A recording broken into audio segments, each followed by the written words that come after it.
जय हिंद दोस्तों। तो हमने क्या वर्क एनर्जी पावर चैप्टर पूरा ख़त्म कर लिया था और आज हम उसके न्यूमेरिकल्स लेके आ गए हैं, जिसमें एनसीईआरटी के भी होंगे, एससी वर्मा के होंगे और सब अच्छी बुक्स को मिला के अच्छे न्यूमेरिकल लिए होंगे, जिससे आपके स्कूल टीचर भी क्वेश्चंस बनाते होंगे और आपका कॉन्सेप्ट भी अच्छे से क्लियर होगा। तो हम एक एक करके क्वेश्चन चालू करेंगे, ठीक है। पहला क्वेश्चन क्या रहेगा? क्वेश्चन नंबर 1 हम अपना स्टार्ट करेंगे। इसमें है, अगर दो bodies, if two bodies stick together after collision, तो कोलिजन कैसा है आपका, इलास्टिक है या फिर इन इलास्टिक है, ये आपको बताना है, ठीक है। आपका देखिए ये है कोलिजन के बाद क्या हुआ, दोनों बॉडी आपस में चिपक गई, ये कहा है, ठीक है। ये ए बॉडी है, ये बी, तो हमसे कहना बताओ इलास्टिक है कोलिजन या इन इलास्टिक, ठीक है। तो आप हमेशा से याद रखोगे, अगर बॉडी कोलिजन होने के बाद आपस में चिपक गई हैं, दूर नहीं हट रही, तो उसको हमेशा क्या कहते हैं, आपका इन इलास्टिक कोलिजन, ठीक है। ये आंसर रहेगा हमेशा इन इलास्टिक। और बॉडी अगर सेपरेट हो गई है तो वो क्या होगी, इलास्टिक। और अगर बहुत अच्छे से सेपरेट हो गई बिना कुछ एनर्जी लॉस किए हुए, तो वो आपका कैसा रहता है, परफेक्टली इलास्टिक, ठीक है। ये चीज़ याद रखनी है। अब सेकेंड क्वेश्चन आपका क्या पूछा है, when air bubble rise in water what happens to its potential energy. ये कोई एयर बबल है ना, ये सेकंड क्वेश्चन है। आपसे कहा है एक ये वाटर, मान लीजिए ये ऐसे बकेट है, इसमें पानी है, ऊपर तक भरा हुआ है, तो इसमें एक एयर की तरह बबल बना हुआ है, ठीक है। तो इसमें कह रहे हैं पोटेंशियल एनर्जी का क्या होगा अगर इसमें जो बबल है उसको ऊपर, तो देखो जो पानी है वो क्या करेगा, एक अपथ्रस्ट फोर्स लगाएगा, अपथ्रस्ट इसके ऊपर ना, तो उसकी वजह से क्या होगा, आपकी जो अपथ्रस्ट फोर्स लगाएगा तो उसमें एक फोर्स लगेगी, वेलोसिटी आएगी, तो इसकी काइनेटिक एनर्जी बढ़ेगी। अगर काइनेटिक एनर्जी बढ़ी, काइनेटिक एनर्जी क्या करेगी आपकी, बढ़ी, तो आपका क्या होगा, पोटेंशियल एनर्जी जो हमारी डिक्रीज नहीं होगी, क्योंकि आपका जो नॉर्मली होता है मैकेनिकल एनर्जी जो रहेगी, नहीं मैकेनिकल एनर्जी जो आपकी टोटल एनर्जी रहती है वो क्या रहती है, potential energy plus kinetic energy. एक बढ़ेगी तो दूसरे घटेगी, जाहिर सी बात है।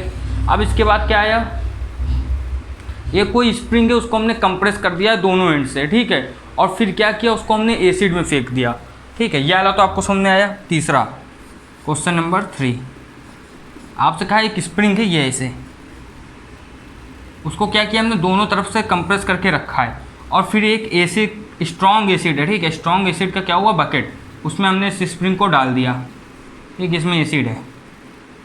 तो आपसे इसके बाद क्वेश्चन क्या पूछा है, क्वेश्चन आपसे पूछा है what happen to the stored potential energy, potential energy का क्या होगा। तो अब देखो जो स्ट्रिंग है उसके जो मॉलिक्यूल्स हैं वो स्ट्रॉन्ग एसिड के साथ मिलने लगेंगे, ठीक है, और वो जो मॉलिक्यूल्स हैं वो क्या एक्वायर करेंगे, मॉलिक्यूल्स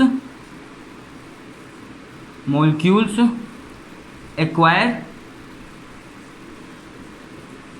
काइनेटिक एनर्जी। जो मॉलिक्यूल एसिड में मिलते जाएंगे उनके पास काइनेटिक एनर्जी आ जाएगी, और जब एक बार काइनेटिक एनर्जी आ गई तो उनके पास क्या ने कम होने लगेगी, पोटेंशियल एनर्जी। तो यहाँ पर भी पोटेंशियल एनर्जी क्या करेगी, आपकी डिक्रीज करेगी। ये इतना समझ में आया, ठीक। अब इसके आगे आपसे कहा है define the triple point of water, ये हमको डिफाइन करना है, ट्रिपल पॉइंट ऑफ वाटर। बहुत सी आसान सी चीज़ है, इसमें भी कुछ नहीं है, इतना तो आपको समझ में आया ही है। ट्रिपल पॉइंट ऑफ वाटर एक ऐसी स्टेट रहती है जिसमें एक ऐसा प्रेशर और टेम्परेचर बनाया जाए, ठीक है। ट्रिपल, जो क्वेश्चन नंबर हमारा 4 है, ऐसे क्वेश्चन आएगा, define triple state of water ना। तो ये वो स्टेट रहती है, state in which water is in equilibrium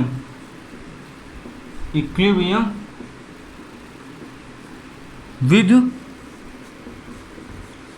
all its state। State कौन सी, जो 3 स्टेट होती है, सॉलिड,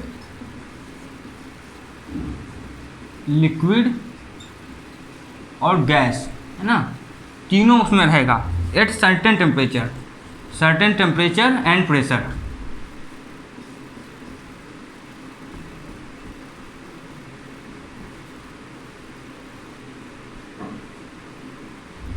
ना, एक सर्टेन टेम्परेचर होगा, उसमें क्या होता है कि वाटर जो है अपने सॉलिड, लिक्विड, गैस तीनों स्टेट में प्रेजेंट होगा। उसी को क्या कहेंगे हम लोग, defined triple state of water. तो उसी को क्या कहते हैं, triple state of water. Simple सा ही है, ठीक है। अब इसके आगे आपसे पूछा है,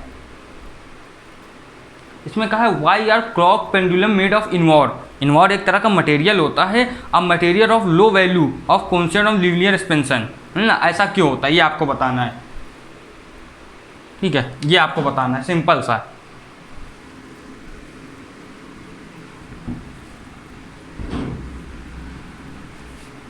जो आपका पेंडुलम होता है, क्लॉक पेंडुलम,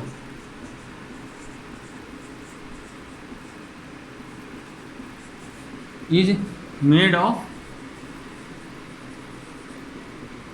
इनवॉर। इनवॉर मटेरियल का बना होता है, जिसमें बताया इन्होंने which has low coefficient of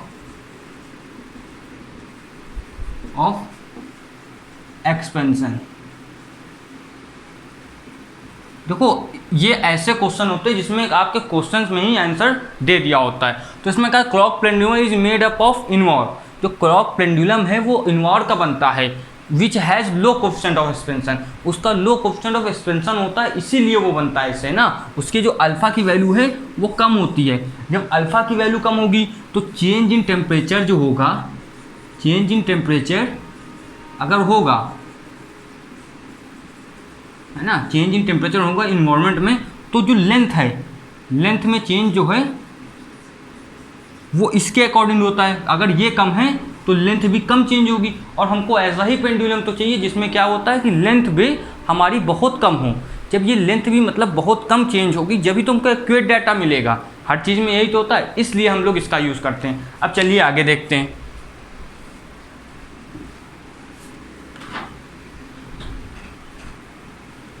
अब आपसे क्वेश्चन पूछा है, why we use mercury in thermometer.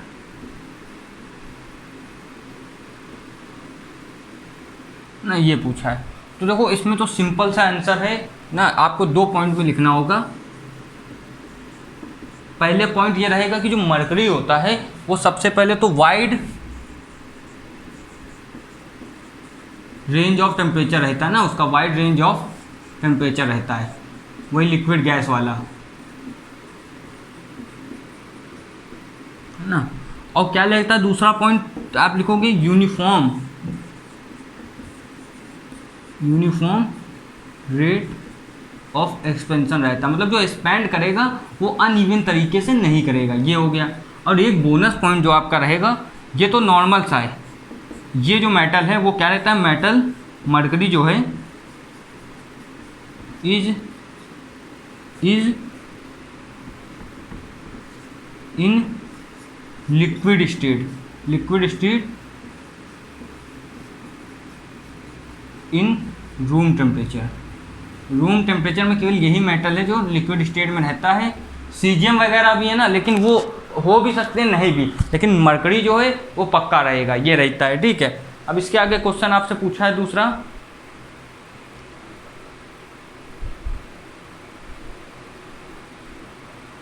To thermometer आपको दिए गए ना, थर्मोमीटर से ही कनेक्टेड है क्वेश्चन। आपसे कह दिया गया 2 थर्मोमीटर दिए गए हैं। एक थर्मोमीटर है इस शेप का, बल्ब के शेप का, ठीक है, ऐसे दिया गया है। और एक आपका दिया है थर्मोमीटर इस शेप का, ठीक इस शेप का दिया हुआ है। अब आपसे इसमें ये पूछा है कि कौन सा थर्मोमीटर जो है वो एक्यूरेट डाटा देगा ना, एक्यूरेट, देखिए यही क्वेश्चन था, हाँ, कौन एक्यूरेट डाटा देगा जब हम चेंज करेंगे टेम्परेचर तो, और वो भी क्विकली, ठीक है, मतलब हमने क्विकली कौन डाटा देगा, कौन किसका सेंसर जो है वो मजबूत रहेगा, ये कहने का मतलब है। तो देखो अब इसमें क्या है, इसका शेप है बल्ब का और ये सिलिंड्रिकल का शेप है, ठीक है। तो अब हमेशा अगर सेम वॉल्यूम में यूज़ किया गया, तो ये आपको याद रखना है, अगर सेम वॉल्यूम में यूज़ किया गया है तो सिलिंड्रिकल का हमेशा सरफेस एरिया ज़्यादा होगा, सरफेस एरिया ज़्यादा होगा, है ना, इस स्फीयर के कंपेयर में। देखो ये बल्ब के शेप का बना हुआ था, इसको आप ऐसा मानोगे, ये वाला बल्ब जो पूरा स्फीयर की शेप में हो, ऐसा बल्ब, ठीक है, तब ज़्यादा सही रहेगा। तो जो ये सरफेस एरिया है जिसका ज़्यादा रहेगा वही एक्यूरेट डाटा देगा। तो आपका सिलेंड्रिकल जो है वो एक्यूरेट डाटा देगा, सिलेंड्रिकल, ठीक, ये इतना है सिलेंड्रिकल देगा, और ये वाला नहीं दे पाएगा। ये आपको याद रखना है कि सिलेंड्रिकल जो होगा वो सही देगा एकदम डाटा, और एक्यूरेट चेंज जैसे टेम्परेचर होगा तुरंत बता देगा। तभी आप देखते हो जो हम लोग ने आज तक थर्मोमीटर देखे हैं वो हमेशा किस शेप के होते हैं, हमेशा इस शेप के होंगे, सिलेंड्रिकल शेप के, है ना, 99%, क्योंकि वो एक्यूरेट डाटा देते हैं। अब आपसे एक क्वेश्चन पूछा है, थोड़ा सा चेंज है, फोर्स और आपका किसमें वर्क में आ गया है। आपसे पूछा है body move along Z axis, body move कर रही है अलोंग जेड एक्सिस, उसमें फोर्स कौन सी लग रही है। फोर्स आपसे कहा है माइनस का I + 2j cap + 3k cap, ये आपको दिया है। इतना रफ कर देते हैं हम लोग।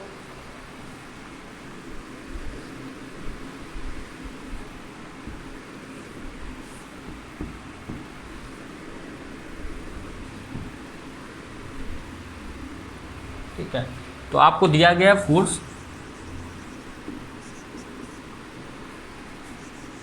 F वेक्टर फॉर्म में लिखोगे, माइनस का I कैप, फिर आपका क्या था प्लस का 2j कैप,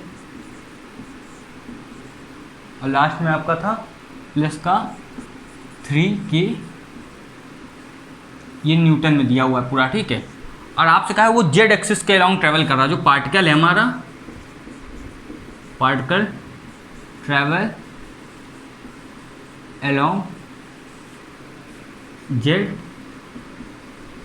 एक्सिस, ट्रैवल कर रहा है, ठीक है ना। और उसने बता दिया जो उसने ट्रैवल किया वो कितना किया जेड एक्सिस में, डिस्प्लेसमेंट जो उसकी है वो कितनी है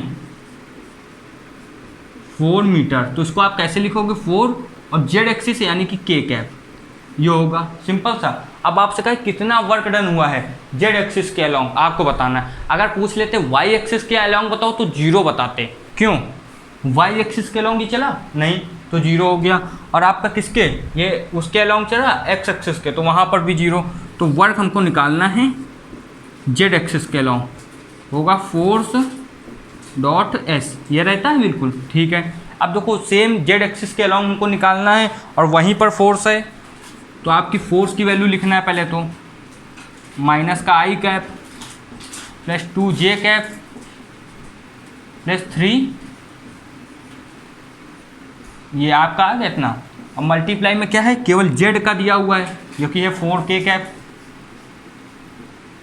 इसको सॉल्व करोगे तो आंसर क्या आएगा, देखो I का वहाँ पर कुछ है नहीं, अगर आप लिखना चाहोगे तो ऐसे लिखोगे 0I cap + 0j cap + 4k cap. अब आप जानते हो I का I से मल्टीप्लाई होता है, J का J से, K का K से। तो I का हमने I से किया तो कितना आ जाएगा 0, क्योंकि वहाँ पर 0I कैप है। वैसे J का 0 से किया तो 0j कैप। अब इसमें हमने 3 का उससे किया तो 12 आया। और आप जानते हो जो डॉट प्रोडक्ट होता है उसमें k × k की वैल्यू 1 होती है, तो हम सीधा लिखेंगे 12 जूल। आंसर हमारा आ गया, यही आंसर आपका रहेगा, ठीक है। अब चलिए इसके आगे देखते हैं। अब आपको क्वेश्चन दिया है, एक मॉलिक्यूल है जो गैस कंटेनर में रखा हुआ, वो हीट करेगा एक हॉरिजॉन्टल वॉल को, किस एंगल में, 30 डिग्री के एंगल में ना। तो आपको बताना है कि वो रिबाउंड करके सेम स्पीड में वापस भी जाएगा। तो आपसे पूछा है कि जो मोमेंटम है वो कंजर्व है कि नहीं, और दूसरा जो है आपका कोलिजन कैसा है, इलास्टिक या इनइलास्टिक, ठीक है। तो आप क्वेश्चन देखिए, आपसे पहला कह दिया कि ये आपका कंटेनर है, ठीक है। अब इसमें कह दिया है कि ये आपका एक, क्या कहा था इसमें, आपका एक मॉलिक्यूल है ना, तो छोटा सा बना लेते हैं मॉलिक्यूल। ये ऐसे आपका अगर ये स्ट्रेट है तो 30 डिग्री के एंगल पे ना, ये देखो 30 डिग्री के एंगल में हॉरिजॉन्टल, 30 डिग्री के एंगल पे, देखो यही तो हॉरिजॉन्टल होता है, ये वर्टिकल होगा, तो 30 डिग्री के एंगल पे ये ऐसे नीचे आ रहा है, ठीक है। अभी मान लो नीचे ऐसे ऐसे करके आ गया और ये वापस चला जाएगा। उन्होंने कहा है कि अगर 200 मीटर की स्पीड से आ रहा है मान लो, तो उसी स्पीड से वापस चला गया। पहले बात तो इन्होंने कहा है कि मोमेंटम क्या होगा, मोमेंटम, और दूसरा आपसे पूछा है कोलिजन कैसा है, मोमेंटम कंजर्व्ड है कि नहीं, ये है क्वेश्चन। तो देखो अगर कोई भी चीज़ हो, चाहे इलास्टिक कोलिजन हो, चाहे क्या कहते हैं इन इलास्टिक, मोमेंटम हमेशा कंजर्व रहता है। तो इसमें क्या होगा, ये तो हमेशा रहेगा ही, चाहे इलास्टिक हो चाहे इन इलास्टिक हो, मोमेंटम कभी मतलब आपका वो नहीं होता, मोमेंटम कभी घटता नहीं है, बढ़ता नहीं है। वन बॉडी से दूसरी बॉडी में ट्रांसफर होगा तो जो सिस्टम का मोमेंटम रहेगा वो क्या रहेगा, आपका कंजर्व रहेगा हमेशा। तो ये आपको याद रखना है बिल्कुल, चाहे इलास्टिक हो चाहे इन इलास्टिक। अब कोलिजन कैसा है, तो पहले चलो आंसर ही लिख देते हैं। कोलिजन है इलास्टिक अपना, ठीक है, इन इलास्टिक नहीं है, कोलिजन है अपना इलास्टिक। अब ये इलास्टिक क्यों है इसको समझिए अच्छे से।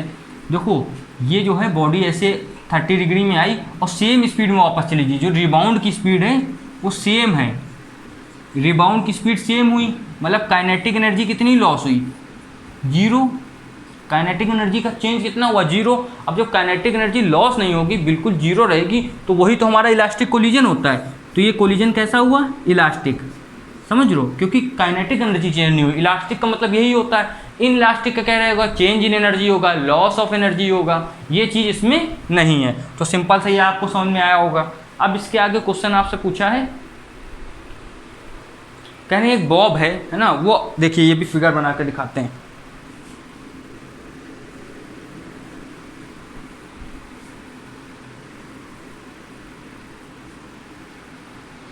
ये देखो कुछ इस प्रकार है,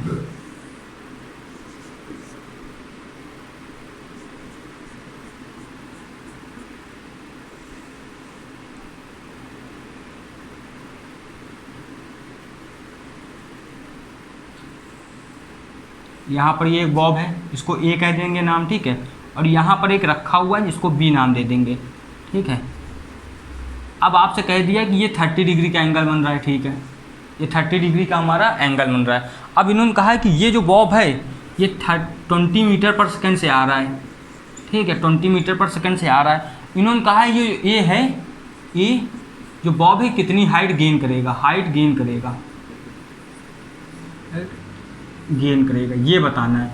तो देखो अब ऐसे में होता क्या है, मान लीजिए ये बॉब यहाँ से आ रहा है, इससे टकराएगा तो क्या होगा, पूरा वेलोसिटी का ट्रांसफ़र होता है। ऐसे केस में वेलोसिटी ट्रांसफ़र का केस होता है। अब जब वेलोसिटी ट्रांसफ़र का केस होगा तो ये जो बॉब है ये आके यहाँ पर रुक जाएगा और ये अपनी कुछ हाइट पाएगा। तो बी अगर पूछते हैं तो बी हमारा कुछ हाइट पाता, ए हाइट कितनी पाएगा, नथिंग, कोई हाइट नहीं होगी ना। अगर लिखना होगा आप देखोगे no height gain for A को कोई हाइट नहीं मिलेगी, क्योंकि जब ऐसा कोलिजन रहता है तो इसमें क्या रहता है, ये बॉल ए यहाँ के रुक जाएगा और इसकी सारी एनर्जी, इसकी सारी वेलोसिटी इसमें ट्रांसफर हो जाएगी, है ना, और ये आगे बढ़ेगा। ऐसे आपने देखा होगा जो वो वाला रहता है, बॉब वाला ऐसे रहता है जो आपस में कनेक्ट होते हैं, आपने देखा होगा। जब आप ऐसे करके यहाँ से ये ऐसे छोड़ते हो तो क्या होता है, एक पीछे इधर जाता है, फिर 2 छोड़ते हो तो 2 जाता है। ऐसा क्यों होता है, ये अलग कॉन्सेप्ट देखा होगा। तो इसमें क्या रहता है, आप जितनी एनर्जी देते हो वो उतनी एनर्जी आगे ट्रांसफ़र करेगा। आप एक आगे ऐसे फेंकोगे तो ये एक ही आगे जाएगा, फिर आप 2 को पीछे ऐसे करोगे तो ये 2 आगे जाएगा, फिर आप 3 को ऐसे पीछे ले जाओगे तो ये 3 आगे जाएगा। ये बहुत सारे आपने वीडियो में देखे होंगे सिमुलेशन में, ये ऐसे रहता है। वही कॉन्सेप्ट यहाँ पर भी हमारा लगा है। अब इसके आगे क्वेश्चन क्या है, अब इसके आगे आपसे कहा है, इतना अच्छा नोट कर लीजिए, फिर देखते हैं इसके आगे। अब आपसे क्वेश्चन दे दिया है ना, एक नया क्वेश्चन, उसमें आपसे कहा है एक ट्रॉली है मास 300 kg की, ठीक है, ट्रॉली रहेगी आपकी मास 300 kg की, जो आपकी ये ऐसे ट्रैक में चल रही है, ठीक है, ये ऐसे ट्रैक में आपकी चल रही है, ये आपके ट्रैक में ऐसे चल रही है। अब इसमें कहा गया कितने की, 300 kg की है ना। क्वेश्चन नंबर क्या 10 होगा लगभग। अब इसके बाद आपसे कहा है उसकी स्पीड कितनी है, स्पीड बताया है आपकी 27 किलोमीटर पर आवर, ठीक है। और आपसे कहा है कि फ्रिक्शन ले ट्रैक है, मतलब फ्रिक्शन का वहाँ कोई रोल नहीं है ना, फिजिक्स है उसमें तो ऐसे मान ही लेते हैं, no friction, no air resistance, कुछ भी नो, मतलब हम अपनी तरफ से उसको क्वेश्चन में मान सकते हैं। अब उन्होंने क्या किया कि उसमें जो एक फ्लोर के जो है ट्रॉली के अंदर फ्लोर यानी कि आटा रखा हुआ है। अब क्या हुआ, वो एक लीकेज हो गया, वो गिरने लगा 0.05 kg पर सेकंड की स्पीड से, ठीक, ये आपसे कहा है। तो उन्होंने कहा है कि अब अगर ऐसा हो रहा है तो इंटायर सैंक बैंक एम्प्टी हो जाता है जब, तो स्पीड ऑफ ट्रॉली क्या रहेगी। क्या हुआ कि जो ये जो है ये एकदम गिरने लगा ट्रैक पे, ठीक है, ये क्या हुआ आपका ट्रैक पे गिरने लगा है। तो आपका जो होता है स्पीड में उसमें क्या अंतर आ जाएगा ये आपको बताना है। तो आप अगर अपना सिस्टम थोड़ा लॉजिक से सोचेंगे, ये मास है इसमें यहाँ पर गिर रहा है, ठीक है, ये जो ट्रॉली की स्पीड है ये 27 किलोमीटर पर आवर की, कितनी, हाँ 27 किलोमीटर पर आवर की। तो आप अपने दिमाग से बताओगे ये जो है इससे खाली होता जा रहा है, तो सच में स्पीड में कोई फ़र्क पड़ेगा, है ना। अगर ये पूरी एक खाली भी हो गई नॉर्मल लॉजिक से, बस यहाँ लॉजिकी का काम था। लॉजिकली मान लीजिए एक आदमी उतर गया, एक ट्रेन चल रही है उससे एक आदमी उतर गया, तो क्या ट्रेन की स्पीड कम पड़ जाएगी लॉजिकली? क्यों? अब देखो ऐसा रूल भी होता है, मान लीजिए 10 किलो की कोई चीज़ है, उसमें दो लोग बैठे हैं, मतलब 10 किलो की नाव है, उसमें 2 आदमी बैठे हैं, एक उतर गया तो बिल्कुल फ़र्क पड़ेगा। लेकिन मान लो 400 केजी की नाव है और उसमें से एक आदमी उतर गया, नाव से इसलिए समझा रहे क्योंकि नाव में 2 लोग ऐसे बैठते हैं तो फ़र्क पड़ता है, उसमें से एक आदमी उतर गया, मान लो टाइटैनिक है, तो कुछ पता चलेगा? क्यों नहीं? क्योंकि इसमें काम आ जाता है रिलेटिविटी का। देखो बहुत पहले भी पढ़ चुके हैं, यहाँ पर भी थी रिलेटिविटी। स्पीड इसमें कम होगी बिल्कुल, लेकिन वो इतनी पॉइंट में कम होगी कि आप उसको देख सकते हो, आप बता पाओगे कि 27 किलोमीटर पर आवर में से 0.000 पॉइंट खत्म हो गई। तो ऐसे पॉइंट को अभी हम लोग जो पढ़ रहे हैं उसको कहते हैं न्यूटोनियन मैकेनिक्स। जब हम न्यूटोनियन मैकेनिक्स पढ़ रहे होते हैं तो उसमें छोटी चीज़ों को इग्नोर करते हैं। तो आप लिखोगे चेंज इन स्पीड कितना होगा, देखो इस लॉजिक से चेंज इन स्पीड होगा आपका 0, चेंज इन स्पीड कुछ भी नहीं रहेगी ना। या फिर आप लिखोगे इसमें चेंज ऑफ स्पीड नहीं होगी, सिंपल सा है, ठीक है, मैक्रोस्कोपिक लेवल में लिख सकते हो। या फिर इन न्यूटोनियन मैकेनिक्स करके, अगर हम न्यूटोनियन मैकेनिक्स पढ़ रहे हैं तो उसमें ये जो चेंज है हल्का सा, इसको हम लोग नहीं कैरी करते, इसलिए हमारी जो चेंज इन स्पीड है वो 0 है, सिंपल सा था। अब इसके आगे आपका क्वेश्चन क्या है,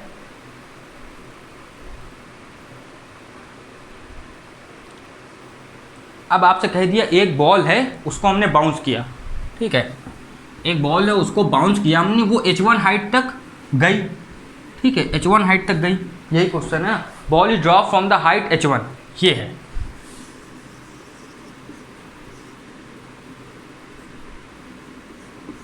एक बॉल है जिसको हमने h1 हाइट से ड्रॉप किया, ये ठीक है, तो ये बाउंड्री है, ये बाउंड्री है, बिल्कुल कोई दिक्कत नहीं। तो यहाँ पर ये बाउंड्री की तरफ अप्रोच कर रही है, ठीक है, यह भी आगे बताएंगे ऐसे क्यों बोल रहे हैं।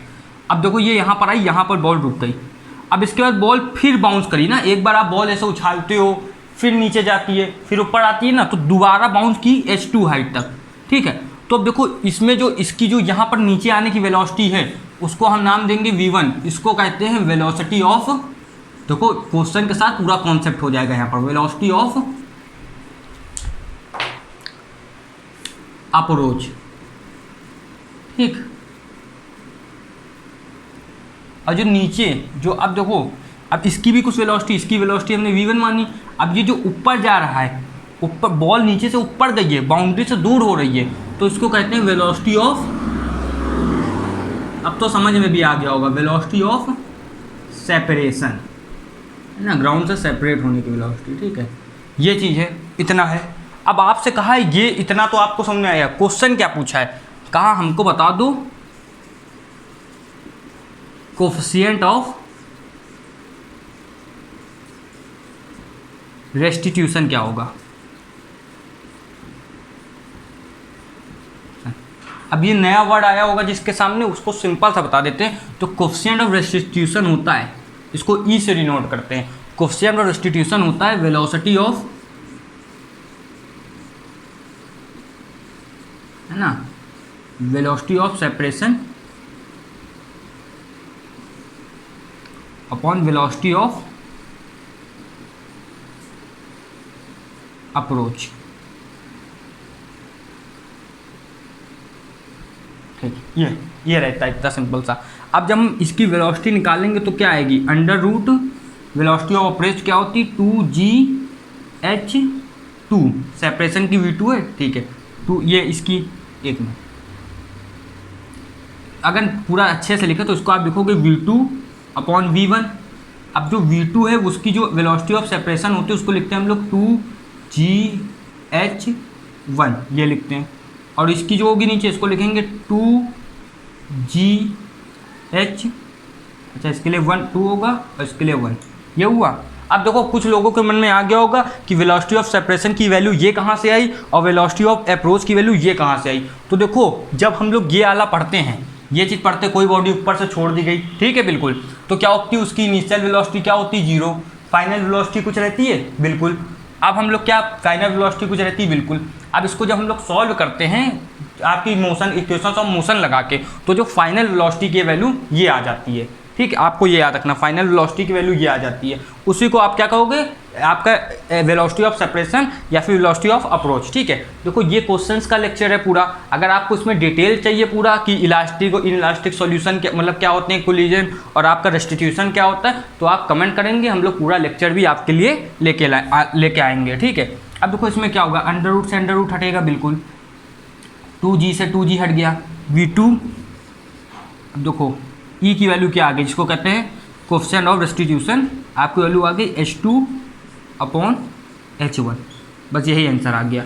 अब इतने में तो कोई दिक्कत हुई नहीं होगी ना। अगर आपको ये देखो, अगर कुछ नहीं समझ में आया है, नंबर गेन करने हैं, तो आप क्या करोगे, ये फॉर्मूला जो है इसको याद कर लोगे। कोएफिशिएंट ऑफ रेस्टिट्यूशन क्या होता है, velocity of separation upon velocity of approach. जब सेपरेशन और अप्रोच की वेलोसिटी पूछेंगे तो नॉर्मली वेलोसिटी क्या होती है, ये होती है v = हाइट वाली √2gh, ये होती है, यही दोनों की होती है, सेपरेशन की भी अप्रोच की भी, और इसको कहते हैं हाइट वाली वेलोसिटी, ठीक है। जब हाइट को हम एज कंसीडर करते हैं तब ये वेलोसिटी आती है। अब इसके बाद आपका क्वेश्चन क्या कहा है, हमसे कहा state and prove work energy theorem, है ना। किस तरह प्रूव करनी है, आपकी एनालिटिकली।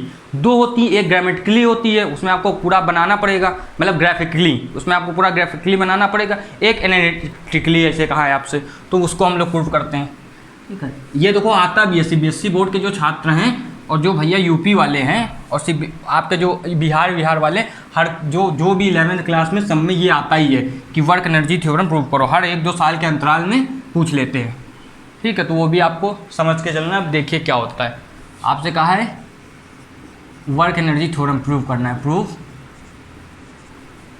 वर्क एनर्जी थ्योरम, ये कहा है ना। तो सबसे पहले तो जो डिफिनीशन है वो लिख लेते हैं, ठीक है। आपकी वर्क एनर्जी थ्योरम क्या होती है ना, work energy theorem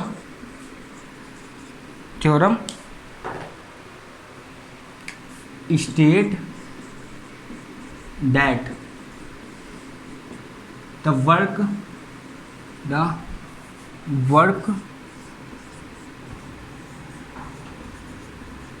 done by a force to displace a body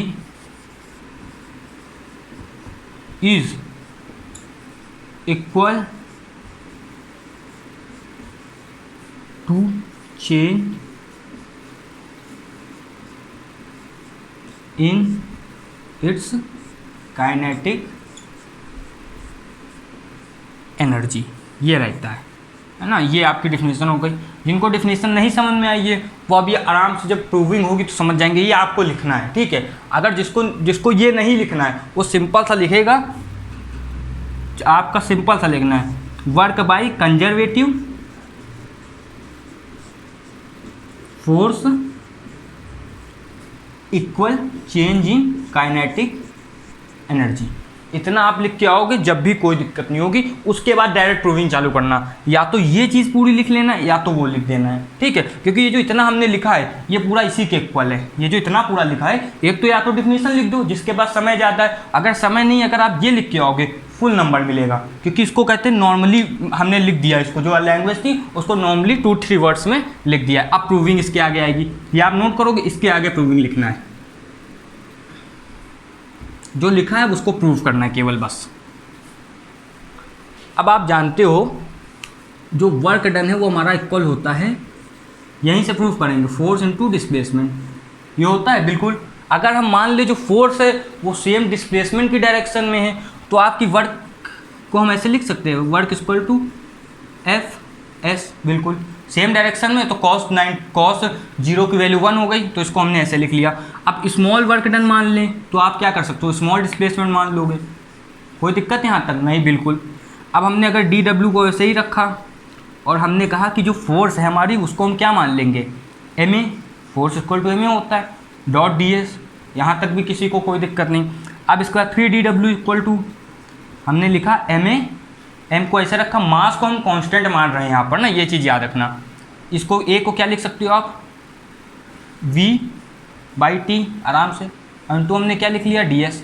कोई दिक्कत है यहाँ तक, बिल्कुल नहीं, किसी को यहाँ पर बिल्कुल दिक्कत नहीं होगी, ठीक है। अब इसके बाद हम क्या लिख सकते हैं, देखो इसको हम क्या लिख सकते हैं, D V by D T, small work done है ना, तो स्मॉल टाइम लगेगा, ठीक। अब यहाँ तक कोई दिक्कत नहीं हुई किसी को, ठीक है। अब इसी चीज़ को वहाँ पर लेके जाएंगे, डी डब्ल्यू इक्वल आपके किसके हो गया, एम।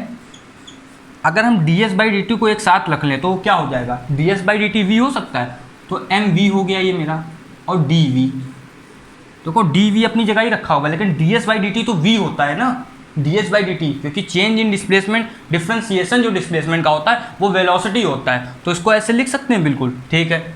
अब देखो कुछ नहीं, यहाँ पर आपको क्या करना है, केवल डिफ्रेंशिएट कर देना है, ठीक है। डिफ्रेंशिएट आप करोगे इसको, वी डी वी को हमको डिफ्रेंशिएट कर देना केवल, और कुछ नहीं करना, आराम से हो जाएगा एम। अब इसको डिफ्रेंशिएट करना है, कैसे होगा, वी। अब देखो ये डिफ्रेंशिएट करके यहाँ पर आ गई पूरी चीज़, हमको क्या करना होगा, यहाँ से तो इंटीग्रेट होगा ना, क्योंकि वेलोसिटी है, उसको इंटीग्रेट करोगे तभी आपका आंसर आएगा। अब यहाँ पर क्या मास कांस्टेंट है, उसको बाहर रखो, v को हमने डिफ्रेंशिएट कर दिया। अब देखो जब हमने बॉडी को चलाया है तो पहले इनिशियल वेलोसिटी u होगी और फाइनल वेलोसिटी v होगी, बिल्कुल। तो डी डब्ल्यू की वैल्यू क्या आ गई, m। अब v को हमने डिफ्रेंशिएट किया आया, v स्क्वायर अपॉन 2 आया, बिल्कुल ठीक है। v का डिफ्रेंशिएशन होता है ना, v स्क्वायर अपॉन 2, ऊपर वैल्यू हुई v और नीचे हुई u, ये इतना हुआ। अब यहाँ पर आपको लिखना है D W equal to M, v की जगह पहले ऊपर वाली लिमिट रखें तो एम वी स्क्वायर अपॉन 2, फिर लोअर लिमिट रखेंगे तो होएगा u square upon M, u square upon 2, ये इतना हुआ। अब आप जानते हो ये हाफ एम वी स्क्वायर लिखा है, ये हाफ एम यू स्क्वायर लिखा है, तो ये फाइनल वेलोसिटी हो गई, ये इनिशियल हो गई, इतना हुआ पूरा। ये तो आपने नोट कर लिया है, यहीं पर लिख देते हैं बाकी का। देखो क्या रहेगा, डी डब्ल्यू इक्वल टू आपका हो गया final velocity minus initial velocity, ये हुआ। तो डी डब्ल्यू की आपकी वैल्यू आ गई के, ये काइनेटिक एनर्जी आपकी हो गई। चेंज इसको कैसे लिख लोगे, चेंज इन काइनेटिक एनर्जी, ये चेंज है, इक्वल आपकी हो गई, टोटल लिख लोगे डब्ल्यू के, बस यही आपकी जो है वो प्रूफ हो गई। यहाँ से यही आपकी क्या होती है, वर्क एनर्जी थ्योरम। ये इतना करके आओगे, इसमें फुल मार्क्स मिलेंगे।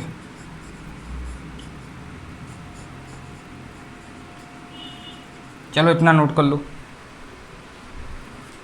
चलिए आज अब हमने इतने क्वेश्चन किए, अब क्या करेंगे, इसके आगे अगर आपको कोई क्वेश्चन अपने तरफ से लगे तो आप बताना, एनसीईआरटी का ना आए, हम एनसीईआरटी सॉल्यूशंस के और क्वेश्चन करेंगे और एससी वर्मा के भी साथ में करेंगे। आज हमने जितने क्वेश्चन किए उसको आप पॉज करके एक बार फिर लेक्चर देखना, उसको करना अपने साथ, और फिर क्या करना, फिर लेक्चर देखना। इससे क्या रहता है कि आपको ज़्यादा से ज़्यादा आएगा। पहले खुद ट्राई करना, फिर आप लेक्चर देखना कहाँ गलती हो गई हमसे, ये आप देखना, ठीक है। गलती सबसे होती है, आप धीरे धीरे करके सीखोगे। अब आप कहीं कहीं ये भी सोच रहे होगे कि कुछ क्वेश्चन में अरे इनको तो पता है तो इन्होंने कर लिया, हमें तो पता ही नहीं है कि ये अप्रोच लगानी। तो अप्रोच कैसे आप लगा सकते हो, जब आप धीरे धीरे क्वेश्चन करोगे, जितने ज़्यादा से ज़्यादा क्वेश्चन करोगे। अब जैसे मैं 11th में था तब कितने एक दिन में 50-50 क्वेश्चन करता था। जैसे अभी वर्क एनर्जी थ्योरम के एससी वर्मा बुक उठा ली, न्यूटन उठा ली, हर बुक से करते थे, तभी जाके उसमें 70 मार्क्स का होता था, तो उसमें 60 मार्क्स तो आराम से आ जाते थे, ठीक है। ये मिनिमम हम बता रहे हैं, 60 मार्क्स आ जाते थे, लेकिन उसके लिए प्रैक्टिस करनी पड़ती थी। अगर हमको जो टीचर पढ़ाते थे वो कहते थे कि आज 50 क्वेश्चन करके लाने,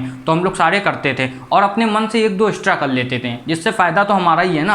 और आप कुछ गलत करोगे तो अपने आप से ही घाटा रहेगा कि टीचर ने 50 खाएं और तुम 10-20 करके ला रहे हो, तो घाटा तुम्हारा है। इसलिए पढ़ते रहना अच्छे से। जय हिंद।